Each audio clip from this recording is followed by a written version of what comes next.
Yashovardhan Azad, the fact that most policemen, with no disrespect to them, aren't trained for cyber fraud, which will require a level of technical sophistication and finesse, whereas they've been trained for murder or for theft, to try and tackle those kind of crimes. And here's a criminal who speaks a language the cop doesn't necessarily understand.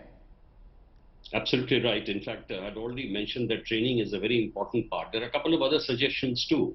In fact, today, the ordinary sub-inspectors who are being recruited in the Delhi police or other police, they're highly educated and they should be given a training. You know, section under 66 of the IT Act, only inspectors are allowed to investigate. This is wrong.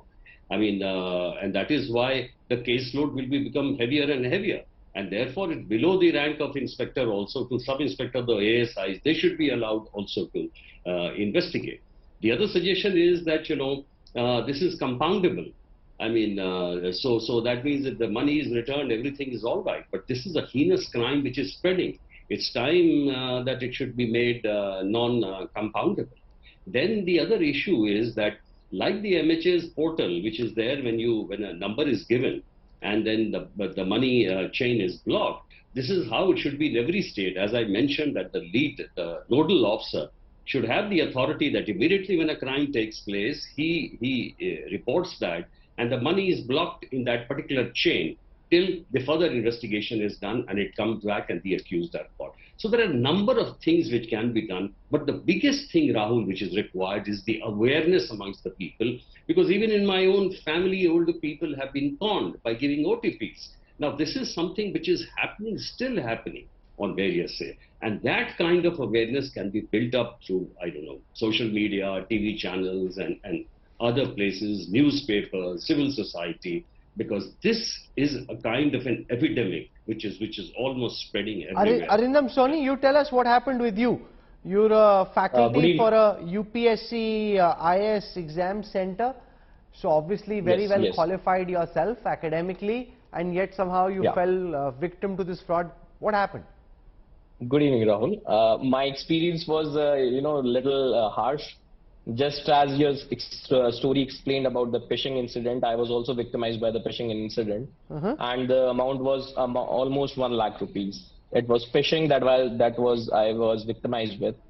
To quote some data, I was teaching the class in a few days back also. 3 out of 20 attacks, cyber attacks, International Internet Crime Report 2019 says that it takes place in India. And during my incident, when I was victimized, though I was shocked but not surprised enough, because this phenomena is, you know, very well prevalent and penetrated in the India.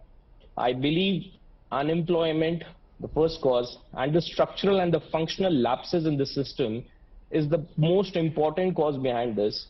The culture of materialism, as the co-panelist and the co-speaker has also asserted, the culture of materialism has so much penetrated in the masses that they don't want to do the hard labor and go for the hard-earned money. Rather, they want to take the shortcuts out of it. When I was victimized, then I gone to the police station and I called the cyber cell. So I found the approach of the Rajasthan police was very unsympathetic. Though I was really aware about the, you know, how the things should have been gone and what next I should do. So I immediately contacted the cyber police, got the reference numbers and registered an FIR. And then I immediately contacted my bank to freeze that account. Then the bank was, you know, again, they were also unsympathetic because they say that is your mistake and we are not liable to it. Then again, I contacted RBI Ombudsman and gracefully they assisted me.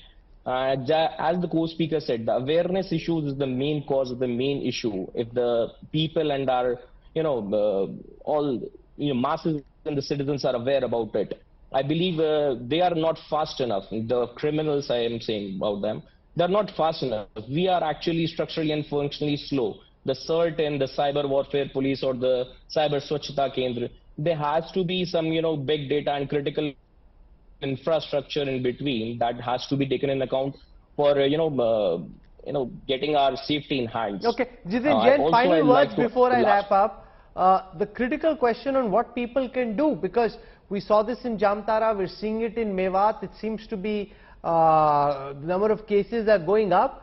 What are your ready reckoners for what those who are watching you at this moment should be mindful of to ensure they don't fall prey to any of these sextortion or OTP rackets?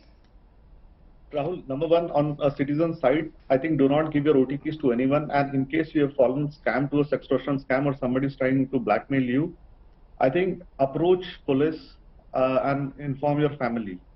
Under no circumstances pay any money, because if you pay once, it will not end. It will continue and you will keep up paying unless and many people have been driven to commit suicide. So, be courageous and inform your family, inform your friends, seek professional help, approach police. They will help you out. I mean, approach especially 1930 is the best way to approach and seek guidance today. Second, I think apart from KYC thing, one of the things banks can do, that there is so much money transactions happening. I think our bank have enough appetite and money to do some technological investment.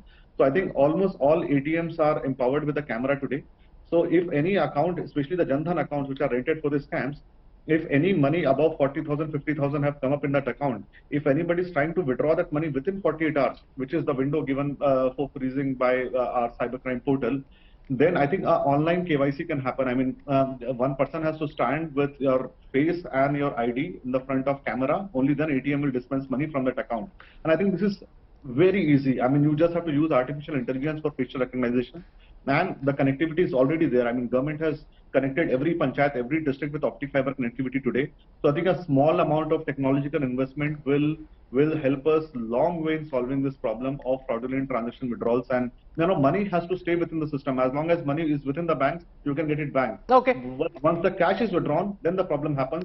So if we can stop the cash without authentication, the problem will be solved. This is a problem that's so commonplace, and the number of techniques being used are expanding, which is why we'll continue our coverage of the Jamtara files, exposing cybercrime in all its manifestations. I want to thank our guests for joining us.